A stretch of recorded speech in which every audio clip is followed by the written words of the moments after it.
ओम शांति। 18 फरवरी 2026। बाप दादा के मधुर महावाक्य। मीठे बच्चे, तुम इस यूनिवर्सिटी में आए हो पुरानी दुनिया से मरकर नई दुनिया में जाने। अभी तुम्हारी प्रीत एक भगवान से हुई है। प्रश्न, किस विधि से बाप की याद तुम्हें साहूकार बना देती है? उत्तर, बाप है बिंदु। तुम बिंदु बन बिंदु को याद करो तो साहूकार बन जाएंगे। जैसे एक के साथ बिंदु लगाओ तो 10, फिर बिंदु लगाओ तो 100, फिर 1000 हो जाता। ऐसे बाप की याद से बिंदु लगती जाती है। तुम धनवान बनते जाते हो। याद में ही सच्ची कमाई है। गीत। महफिल में जल उठी शमा। ओम शांति। इस गीत का अर्थ कितना विचित्र है। प्रीत बनी है किसके लिए? किससे बनी है? भगवान से, क्योंकि इस दुनिया से मरकर उनके पास जाना है। ऐसे कभी किसके साथ प्रीत होती है क्या, जो यह ख्याल में आए कि मर जाएंगे फिर कोई प्रीत रखेंगे? गीत का अर्थ कितना वंडरफुल है। क्षमा से परवाने प्रीत रख, फेरी पहन पहन जल मरते हैं। तुमको भी बाप की प्रीत में यह शरीर छोड़ना है, अर्थात बाप को याद करते करते शरीर छोड़ना है। यह गायन सिर्फ एक के लिए है। वह बाप जब आता है तो उनसे जो प्रीत रखते हैं उनको इस दुनिया से मरना पड़ता है। भगवान से प्रीत रखते हैं तो मरकर कहाँ जाएंगे? जरूर भगवान के पास ही जाएंगे। मनुष्य दान पुण्य तीर्थ यात्रा आदि करते हैं भगवान के पास जाने के लिए। शरीर छोड़ने समय भी मनुष्य को कहते हैं भगवान को याद करो। भगवान कितना नामी ग्रामी है। वह आते हैं तो सारी दुनिया को खत्म कर देते हैं। तुम जानते हो हम इस यूनिवर्सिटी में आते हैं पुरानी दुनिया से मरकर नई दुनिया में जाने के लिए। पुरानी दुनिया को पतित दुनिया, हेल कहा जाता है। बाप नई दुनिया में जाने का रास्ता बताते हैं। सिर्फ मुझे याद करो, मैं हूँ हेवनली गॉड फादर। उस फादर से तुमको धन मिलता, मलकियत मकान आदि मिलेंगी। बच्चियों को तो वर्षा मिलना नहीं है, उनको दूसरे घर भेज देते हैं, गोया वह वारिस नहीं ठहरी। यह भगवान तो है सभी आत्माओं का बाप। इनके पास सबको आना है। कोई समय जरूर बाप आते हैं, सबको घर ले जाते हैं, क्योंकि नई दुनिया में बहुत थोड़े मनुष्य होते हैं। पुरानी दुनिया में तो बहुत है। नई दुनिया में मनुष्य भी थोड़े और सुख भी बहुत होता है। पुरानी दुनिया में बहुत मनुष्य हैं तो दुख भी बहुत है, इसलिए पुकारते हैं। बापू गांधी भी कहते थे, हे पतित पावन आओ। सिर्फ उनको जानते नहीं थे, समझते भी हैं। पतित पावन परमपिता परमात्मा है, वही वर्ल्ड का लिबरेटर है। राम सीता को तो सारी दुनिया नहीं मानेगी। सारी दुनिया परमपिता परमात्मा को लिबरेटर गाइड मानती है। लिबरेट करते हैं दुख से। अच्छा, दुख देने वाला कौन? बाप तो दुख दे ना सके, क्योंकि वह तो पतित पावन है। पावन दुनिया सुख धाम में ले जाने वाला है। तुम हो उस रूहानी बाप के रूहानी बच्चे। जैसा बाप वैसे बच्चे। लौकिक बाप के हैं लौकिक अर्थात जिस्मानी बच्चे। अभी तुम बच्चों को यह समझना है, हम आत्मा है। परमपिता परमात्मा हमको वर्षा देने आए हैं।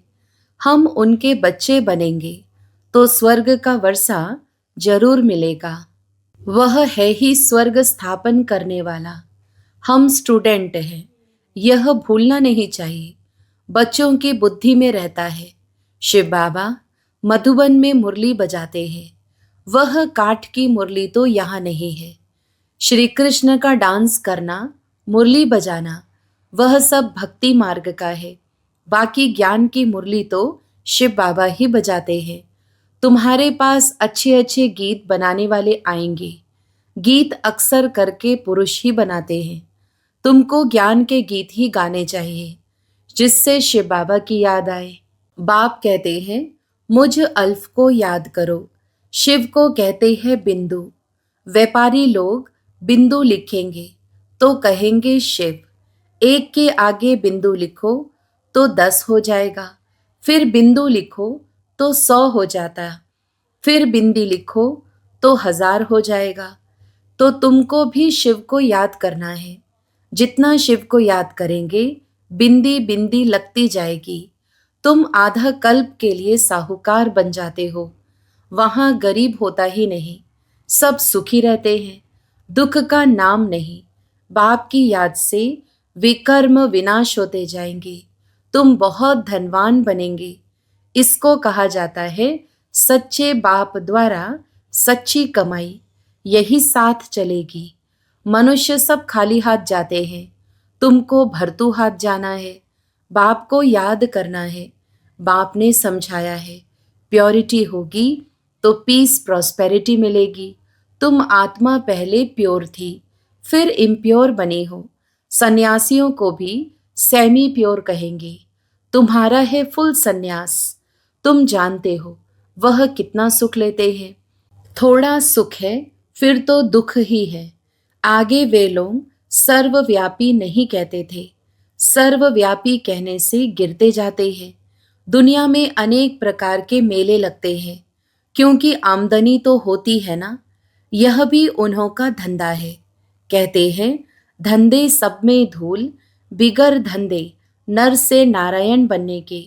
यह धंधा कोई विरला करे। बाप का बनकर सब कुछ देह सहित बाप को दे देना है, क्योंकि तुम चाहते हो नया शरीर मिले। बाप कहते हैं तुम कृष्णपुरी में जा सकते हो, परंतु आत्मा जब तमो प्रधान से सतो प्रधान बने। श्री कृष्णपुरी में ऐसे नहीं कहेंगे हमको पावन बनाओ। यहाँ सभी मनुष्य मात्र पुकारते हैं, हे लिबरेटर आओ, इस पाप आत्माओं की दुनिया से हमको लिबरेट करो। अभी तुम जानते हो बाप आया है हमको अपने साथ ले जाने। वहाँ जाना तो अच्छा है ना। मनुष्य शांति चाहते हैं। अब शांति किसको कहते हैं? कर्म बिगर तो कोई रह ना सके। शांति तो है ही शांति धाम में। फिर भी शरीर लेकर कर्म तो करना ही है। सतयुग में कर्म करते हुए भी शांति रहती है। अशांति में मनुष्य को दुख होता है। इसलिए कहते हैं शांति कैसे मिले। अभी तुम बच्चे जानते हो शांति धाम तो हमारा घर है। सतयुग में शांति भी है, सुख भी है, सब कुछ है। अब वह चाहिए या सिर्फ शांति चाहिए? यहाँ तो दुख है, इसलिए पतित पावन बाप को भी यहाँ पुकारते हैं। भक्ति करते ही हैं भगवान से मिलने।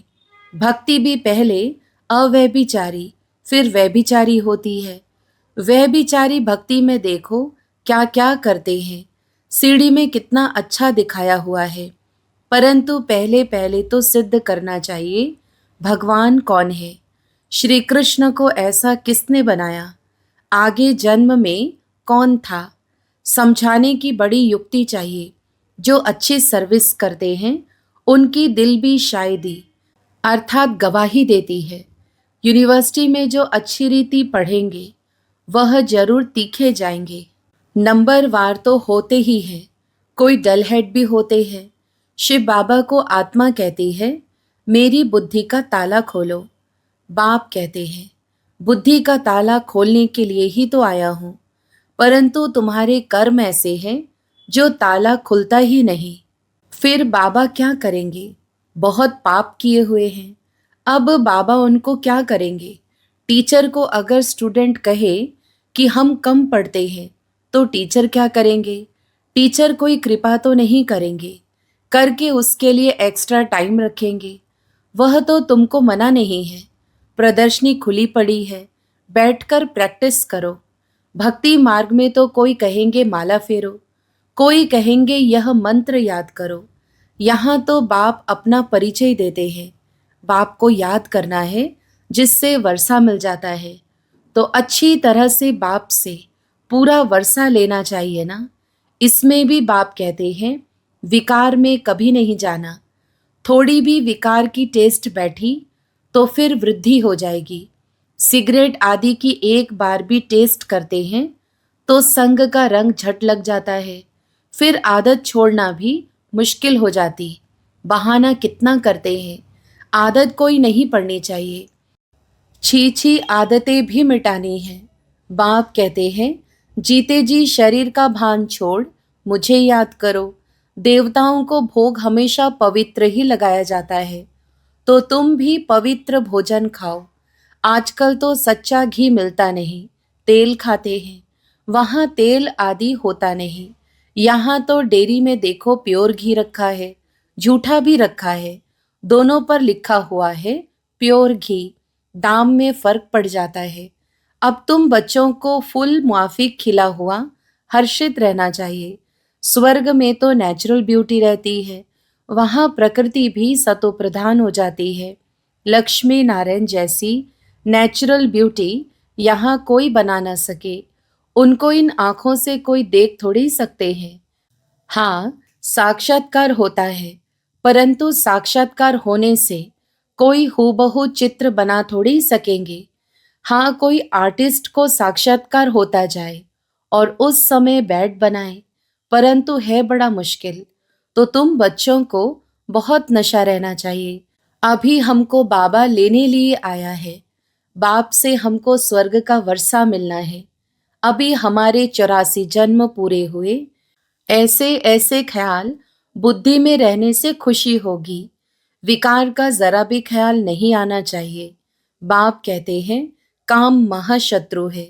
द्रौपदी ने भी इसलिए पुकारा है ना। उनको कोई 5 पति नहीं थे। वह तो पुकारती थी कि हमको ये दुस्शासन नगन करते हैं, इससे बचाओ। फिर 5 पति कैसे हो सकते हैं? ऐसी बात तो हो नहीं सकती। घड़ी घड़ी तुम बच्चों को नई नई पॉइंट्स मिलती रहती हैं, तो चेंज करना पड़े। कुछ ना कुछ चेंज कर अक्षर डाल देना चाहिए। तुम लिखते हो थोड़े समय के अंदर हम इस भारत को परिस्तान बनाएंगे। तुम चैलेंज करते हो। बाप कहेंगे बच्चों से, सन शोज फादर, फादर शोज सन। फादर कौन सा? शिव और सालीग्राम। गायन इनका है। शिव बाबा जो समझाते हैं उस पर फॉलो करो। फॉलो फादर भी गायन उनका है। लौकिक फादर को फॉलो करने से तो तुम पतित बन जाते हो। यह तो फॉलो कराते हैं पावन बनाने के लिए। फर्क है ना। बाप कहते हैं, मीठे बच्चे फॉलो कर पवित्र बनो।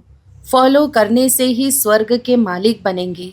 लौकिक बाप को फॉलो करने से 63 जन्म तुम सीढ़ी नीचे उतरे हो। अब बाप को फॉलो कर ऊपर चढ़ना है, बाप के साथ जाना है। बाप कहते हैं, यह एक एक रत्न लाखों रुपए का है। तुम बाप को जानकर बाप से वर्षा पाते हो। वह तो कहते ब्रह्म में लीन हो जाएंगे। लीन तो होना नहीं है, फिर आएंगे। बाप रोज समझाते रहते हैं, मीठे मीठे बच्चों, पहले पहले सबको बाप का परिचय देना है। पारलौकिक बाप वर्षा देते हैं पावन बनाने का, इसलिए बेहद के बाप को कहते भी हैं पावन बनाओ। वह है पतित पावन। लौकिक बाप को पतित पावन नहीं कहेंगे। वह खुद ही पुकारते रहते हैं, हे पतित पावन आओ। तो दो बाप का परिचय सबको देना है। लौकिक बाप कहेंगे शादी कर पतित बनो। पारलौकिक बाप कहते हैं पावन बनो। मेरे को याद करने से तुम पावन बन जाएंगे। एक बाप सबको पावन बनाने वाला है। यह पॉइंट्स बहुत अच्छी है समझाने की। भिन्न भिन्न प्रकार की पॉइंट्स विचार सागर मंथन कर समझाते रहो। यह तुम्हारा ही धंधा हुआ। तुम हो ही पतितों को पावन बनाने वाले। पारलौकिक बाप अभी कहते हैं पावन बनो, जबकि विनाश सामने खड़ा है। अब क्या करना चाहिए? जरूर पारलौकिक बाप की मत पर चलना चाहिए ना। यह भी प्रतिज्ञा लिखानी चाहिए प्रदर्शनी में। पारलौकिक फादर को फॉलो करेंगे, पतित बनना छोड़ेंगे। लिखो, बाप से गारंटी लेते हैं। सारी बात है प्योरिटी की। तुम बच्चों को दिन रात खुशी होनी चाहिए। बाप हमको स्वर्ग का वर्षा दे रहे हैं। अल्फ और बे बादशाही अभी तुम समझते हो। शिव जयंती माना ही भारत के स्वर्ग की जयंती। गीता ही सर्वशास्त्रमय शिरोमणि है। गीता माता, वर्षा तो बाप से ही मिलेगा। गीता का रचयिता है ही शिव बाबा। पारलौकिक बाप से पावन बनने का वर्षा मिलता है। अच्छा, मीठे मीठे सिकिलधे बच्चों प्रति माता पिता बाप दादा का याद प्यार और गुड मॉर्निंग। रूहानी बाप की रूहानी बच्चों को नमस्ते। हम रूहानी बच्चों की भी रूहानी माता पिता बाप दादा को याद प्यार, गुड मॉर्निंग और नमस्ते। धारणा के लिए मुख्य सार। पहला, हम गॉडली स्टूडेंट्स हैं। यह सदैव स्मृति में रखना है। कोई भी छीछी आदत नहीं डालनी है, उन्हें मिटाना है। विकार का जरा भी ख्याल नहीं आना चाहिए। दूसरा, जीते जी शरीर का भान भूलकर बाप को याद करना है। भिन्न भिन्न पॉइंट्स विचार सागर मंथन कर पतितों को पावन बनाने का धंधा करना है। वरदान, संतुष्टता के त्रिमूर्ति सर्टिफिकेट द्वारा सदा सफलता प्राप्त करने वाले ऊंच पद के अधिकारी भव। विस्तार, सदा सफल होने के लिए बाप और परिवार से ठीक कनेक्शन चाहिए। हर एक को 3 सर्टिफिकेट लेने हैं, बाप, आप और परिवार। परिवार को संतुष्ट करने के लिए छोटी सी बात याद रखो कि रिगार्ड देने का रिकॉर्ड निरंतर चलता रहे। इसमें निष्काम बनो, बाप को संतुष्ट करने के लिए सच्चे बनो और स्वयं से संतुष्ट रहने के लिए सदा श्रीमत की लकीर के अंदर रहो। ये 3 सर्टिफिकेट ऊंच पद का अधिकारी बना देंगे। स्लोगन, जो चित्र को ना देख चैतन्य और चरित्र को देखते हैं, वही श्रेष्ठ चरित्रवान है। अव्यक्त इशारे, एकता और विश्वास की विशेषता द्वारा सफलता संपन्न बनो। जैसे सर्व आत्माओं को ज्ञान की रोशनी देने के लिए सदैव शुभ भावना व कल्याण की भावना रखते हो, ऐसे अपने इस दैवी संगठन को भी एक रस स्थिति में स्थित कर संगठन की शक्ति को बढ़ाने का प्रयत्न करो। तब आपके इस दैवी संगठन की मूर्त में एकता और एक रस स्थिति का प्रत्यक्ष रूप में साक्षात्कार होगा। अच्छा, ओम शांति।